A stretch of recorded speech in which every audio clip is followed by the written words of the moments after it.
the continent. So, she's going to share a story, but I just want to give some visual so that it helps prepare, for us to really honor this amazing, amazing woman that has so much represented women in business at the highest levels.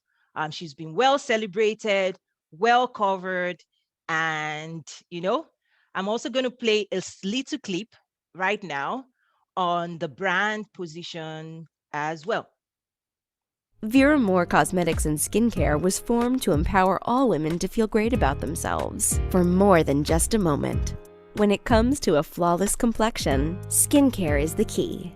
Vera Moore Cosmetics and Skincare is for women of all ages and skin tones. Be the more fabulous woman you were born to be. Yay, it's such an honor, Miss Vera. You have the floor. Please. You're mute, so please. Wow, this is such an honor. So you read my bio, so I don't have to do anything.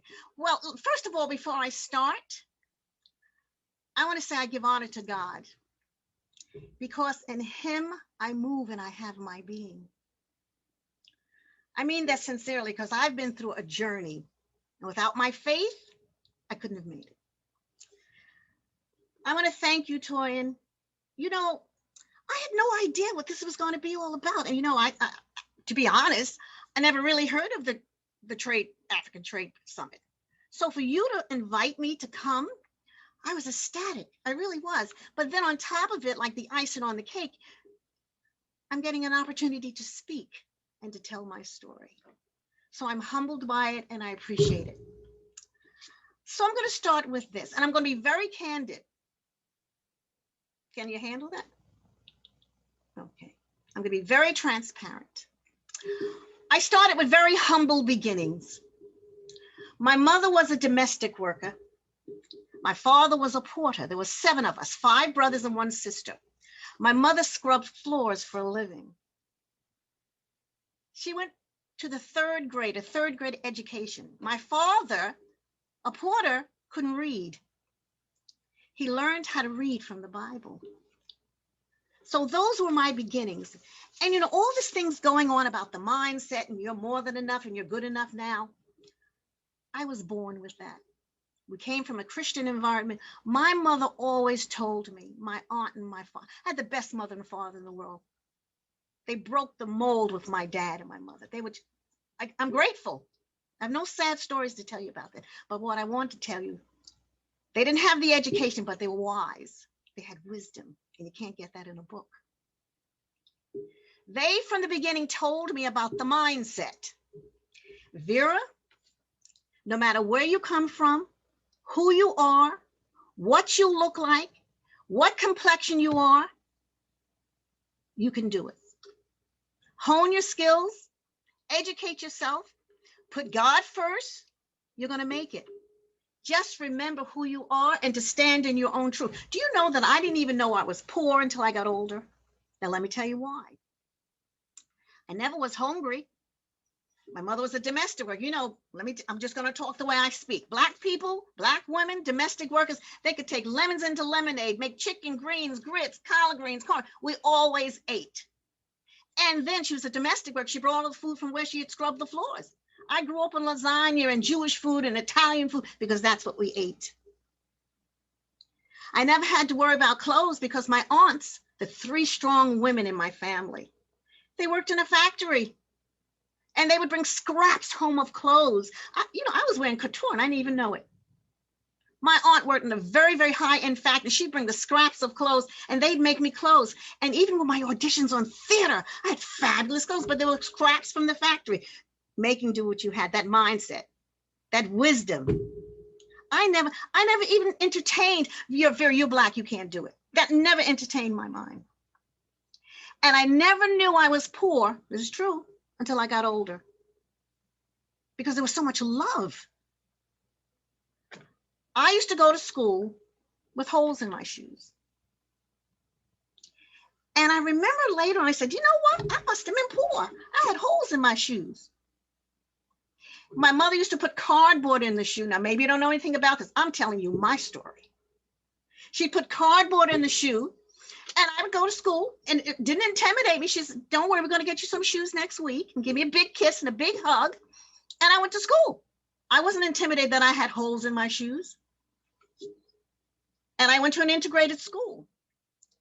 I also remember they used to teach, would say, all right, tomorrow we're going to have an event. Everybody bring cookies in. My mother couldn't afford to buy any butter cookies. So you know what she did? Wise. She would make cookies, because we ate homemade stuff all the time. She was from the South, biscuits and cornbread. She made these little cute little cookies, and she made them like a little gingerbread man. I brought my cookies into school. Teachers, oh my God, these are lovely. My mother made them. You understand? I wasn't intimidated. You had butter cookies and I did. All the mindset. So even we were on welfare. I didn't know that until I was older. I didn't know I was poor. But I really wasn't poor. I was rich. I went to public school, 143, 127, and then high school. I was never afraid to try it. I was never told, you're Black, you can't do it. Because, you know, we were living in a white society. We still are. But I was never told that.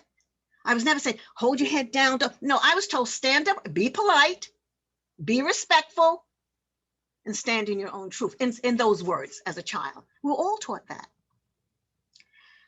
When I went to high school, Flushing High School, they used to have people from the federal government and the city come to the high school when you're in your senior year to see if you needed a job, if you wanted a job, to try to get a job at the government.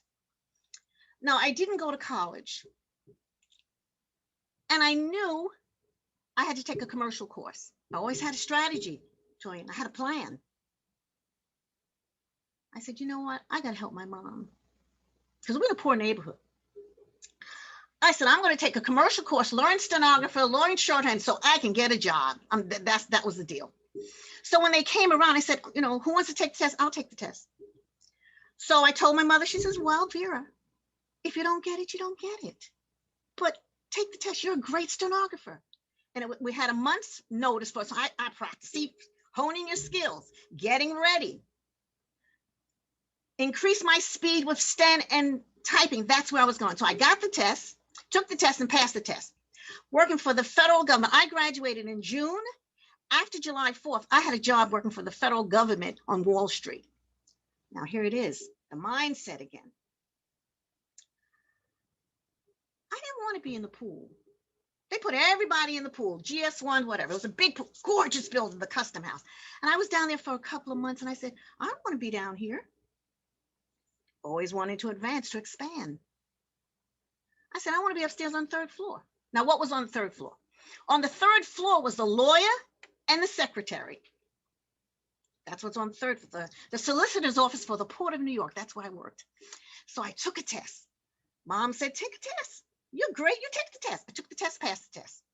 Now, when I got upstairs, a little nervous, but look, fear not, go for it. I honed my skill. You know, I went. I made a relationship. You got to build a relationship with the lawyer. His name was Melvin Greenberg. I'll never forget Melvin. I said, Mr. Greenberg, you know, I want to be in the theater. You know, listen, I was so young, I don't know, you know. He says, well, I said, yes, I'm a singer. I grew up in church, singing in church. I was in the choir, Sunday school. I want to be a singer. I want to be on Broadway. He said, okay, maybe he didn't take me serious. I don't know, but I was serious. So I said, after a while, you know, you don't ask right up front. You got to build a relationship. I said, Mr. Greenberg, do you mind if I go to my auditions on my lunch hour? And he said, sure, go ahead. Now, see, God always made a way for me. He didn't have to say yes, because this is federal government. You have to be there at 8 o'clock in the morning. You have to sign in. You got to be on time. Your lunch hour is only an hour. You sign out, you sign in.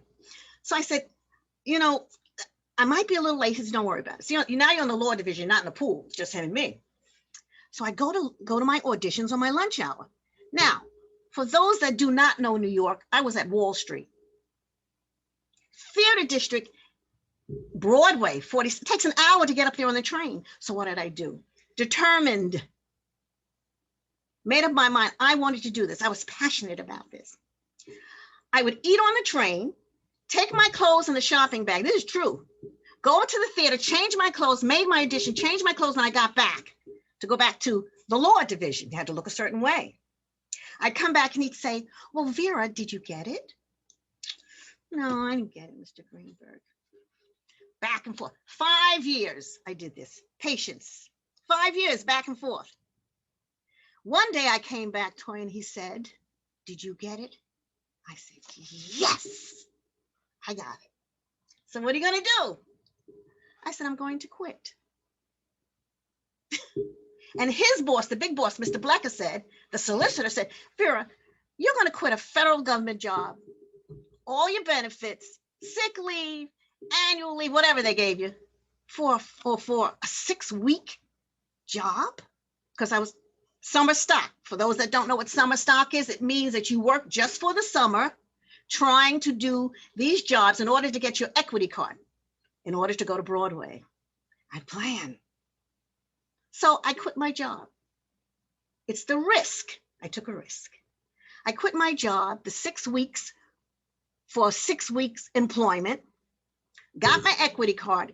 Then I auditioned for my first Broadway show, Pearly Victorious. It wasn't easy, but nothing in life is easy, is it? I got that show, Pearly Victorious, on Broadway. It was fantastic. Melba Moore, the Tony Award winning show. Then after that, I auditioned, honed my skills at night, in between the gigs, as we say. When you're not working, you got to hone your skills. You got to be ready. You don't sit back and say, oh, well, I'll wait for the next job. I'll do nothing. No. You got to be ready, constantly honing your skills. Then I got a great opportunity to travel with the Metropolitan Opera singer, Kathleen Battle, in the Black opera Trementia, Scott Joplin. Wow. At Kennedy Center in Washington, D.C. Wow. Exposure, networking, getting to know more people, being on time, those core values that you need no matter what you do. Then I came back, went to California for a year to do a show out there. Came back, did a comedy with Jackie Mason. Now, Jackie Mason's show, big. What was I going to wear? Only Black girl in the show. No, that's not true. My mother was Black in that show. I wore the fabulous outfit. And they said, Vera, this outfit is fabulous. Scraps. Scraps. I'll never forget it. Scraps that my mother had made. That's what I wore on opening night on Broadway. Then I got my big break. Not that theater wasn't a big break, because it is. Broadway is big. It's bigger than life. And your makeup is bigger than life, because it's such a big stage. The makeup is heavy. It's thick. It's greasy on Broadway. But when I got the audition for a soap opera, the agent called me and said, Vera, they're having the first time in history. So this is a barrier breaker. They're going to have a soap opera on national television, NBC, called Another World. And the first time they're going to have a Black family. Never had a Black family on national television, NBC. People came from all over. This was big time. This is national television, Channel 4. We're going to submit you for it. What do you think? I said, listen, that's what I've been doing. That's what I've been trying to do. So I auditioned. I got it. Now I'm saying I got it fast forward. I mean, it was back and forth. Nothing happens overnight. And just like no matter what you do, there's a process. I had to audition. I had to read in front of the camera. I had to read against the guy that was going to play opposite me. They had to put the family together to see if it was a good fit. There's a lot of stuff going on between. Now, you must realize, was this easy? It really wasn't. We were the only Black family in that television show. So what was so good about us, so great about us, we stuck together. We knew we weren't invited to all the things, and all the media, and all the parties. That's all right. We were there for a purpose, to break that barrier. I was on Another World for 10 years. And that's when the genesis of Vera Moore Cosmetics was created, because they did the best they could with what they had was insufficient, because they never had black actors. The makeup was greasy, it was oily, it was chalky, it was dark. Now remember, I'm under hot lights in a major studio. This is Channel 4. I would pick up the telephone. My character was Linda Metcalf. You can look it up, the nurse. And I'd say, good afternoon, Dr. Matthews' office. May I help you? The makeup was all over the phone. The makeup was on my papers. The makeup was on my clothes. And that was the genesis of Vera More Cosmetic. Because there was a total void in the market for Black women and women of color. Now, why do I keep saying Black women? Because I specifically targeted for Black women. You know why? Because we range from white to Black. And what they had for us was chalky, was ashy, was greasy. It was oily. It was thick. And that's not the way we wanted it. We wanted something natural. And then I had to educate, and it's all good. I had to educate them on skincare. That skincare is the foundation. Makeup is an accessory. And you must also remember, there was no diversity. I'll get to that. Then I had an opportunity to go into Green Acres Mall. Now, we first started in the hair salon, the little hair salon. Don't despise humble beginnings. My husband was a licensed esthetician for 40 years, did celebrity makeup artists and celebrity hair. My daughter was graduate of Howard University School of Business, came back and got her license in being an esthetician. She's an esthetician for over 18 years. And I would say to the people, I said, Billy, let's try it here. So people come in and get their hair done. I said, you want to try this toy? Okay, I'll try it. Oh my God, I like this. This is better than that other stuff. That other stuff is greasy, oily, red, rubs all over your clothes. Oh my God, no, this is nice here. I said, Billy, we got it. But then something else happened. I was raising the self-esteem because we weren't perceived. Now, let me make it plain. Black people, Black women weren't perceived as beautiful. No, I'm telling it like it is. Perception is real to the perceiver. If you weren't, let's be clear here, white, blonde, we weren't beautiful. Large nose, big lips, whatever. We weren't perceived as beautiful. I had to deal with the mindset of us knowing that we were beautiful. Because see, I grew up like that, and I was fortunate. Not everybody grew up like that, so I was fortunate. And I had an opportunity to go into Green Acres Mall. Now, that was the biggest challenge of my life.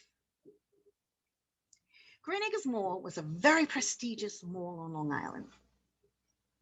Okay, very prestigious mall on Long Island. And I heard that they were building a second floor, or they were renovating the mall. So I said, Ma, we shop there. See, that's the thing. I shop and I spent my money there, right? You know my point? So I said, Ma, they're expanding Green Acres Mall. I said, Billy, they're expanding Green Acres Mall. I said, I think I'm going to try to get in that mall. My family always encouraged me. My husband, well, listen, let's try. We've been doing so many things. We're crazy. Let's try it. But now you have to be careful who you share your dreams with. Because some people, well, they don't mean to be toxic. They just don't have the mindset. Vera, how you going to get in that mall? Ain't no Black people in that mall. Well, somebody has to be the barrier. Somebody has to break the color barrier, right? Somebody has to level the playing field. Why not me? Did you tell that to Harriet Tubman? So I went over to the mall. I said, I shop here. I have to tell you a story. I shop here. I live in Laurelton, Queens, and I have a cosmetic company. And you have a cosmetic company, Vera? Yes. Where's your company? My company's in Jamaica. Well, I did have a company. We were in a beauty parlor. It was a company. They didn't ask me how big the company was. We had a company, right? I had a company. So, I laugh at it now. God help me. So they said, okay, back and forth. Now I'm going to tell you, as an entrepreneur, make sure you send everything certified receipt requested. See, I didn't know all that stuff because sometimes people say they didn't get it. When they hang on the phone for an hour and then they hang up, these are all deterrents, but you gotta go for it. You gotta make up your mind. You gotta be tenacious. And I had the audacity to go in there and say, well, I want to be on the first floor. So over the period of a year and a half, something happened. I went back and they said, Vera, listen, we've changed management. And, there's really no more room on the first floor. All that's gone because it's been over a year. So I took a breath. I didn't get emotional. I used my head. I said, well, you're building a second floor. They never had a second floor. He said, well, that's going to be food court. And it's only going to be major stores up there, conglomerate, big stores, like big stores. So I said, well, let me see your second floor. Let me see it. Was I angry? Yes. So I went up to the second floor, big stores. But the bathroom, that wasn't a bathroom yet because they were building it. The bathroom of the second floor was 10 by 10. See how God is? My stores were going to be 10 by 10 anyway. I couldn't afford anything other than a 10 by 10. You know what I said? I'll take it. Now, maybe they thought that was going to be a deterrent. I took it. We took that store and mirrored it, looked like a jewel box. They kept me up on the second floor for 10 years in Green Acres Mall. After the 10, and it was very difficult, but you know, I always find the good. I always find the good. I would have gone on the roof to break the color barrier. That was my goal, to break that color barrier. Economic empowerment in my neighborhood. We shopped in that store. Why can't we be in that store? Because this way would open up room, opportunities for other people in the community, because I had to break the barrier. So we stayed upstairs on the 10th floor, and I would have gone on the roof just to do it for my children and for your children. Stayed upstairs for 10 years, renegotiated my contract, went down on the first floor for 15 years, and then we built our kiosks. Now, a kiosk is not like a cart. You can't move it around. I didn't want to be in a cart. I always wanted the best. I always strive for the best. I didn't want a cart. Nothing wrong with a cart, but I didn't want to say, where's Vera this weekend? Well, she's front of Macy's, or she's front of this. No. I wanted something that was stationary, so we got a kiosk. How did I do the kiosk? I mortgaged my home. I'm not suggesting you do it, but I don't have any money. I mortgaged my home to do it. Risk and reward. Stayed downstairs for 15 years. We were the first Black tenant in the history of Green Acres Mall for 15 years. I'm trying to watch my time, Toya. You know, and then how do we grow the brand? Licensing. We licensed Vera more names throughout the boroughs. We did distribution throughout the United States and beauty parlors. I did trade shows all over. Bronner Brothers, every show in the world. We did everything. Bus, makeovers, everything. Then I got an opportunity to go into Macy's. It didn't work out, but that's okay. Everything doesn't always work out. And it cost me a lot of money. Yeah, I had a pity party for a minute. But you know what that did for me? Yeah, I lost a lot of money. What it did for me was it got me retail ready. EDI, liability insurance, the catalog, all, SKUs. Believe me, ask Toya, she'll tell you if you want to go into a big box. So I got ready for my next big break. I was interviewed for a major national store. I won't mention the name. I don't know if I should or not. Toya will have to tell me to do it. Please do. The name? Yes, please. Okay. I didn't know. Always ask when you don't know. I was interviewed to go into Duane Reade and Walgreens. Walgreens was creating a new initiative called the Look Boutique. It was fabulous. So it was mass market, but I was not in mass market. The Look Boutique was a section within Walgreens, like a Sephora, very high end, positioned differently. So I never was in mass market, but I was within that store.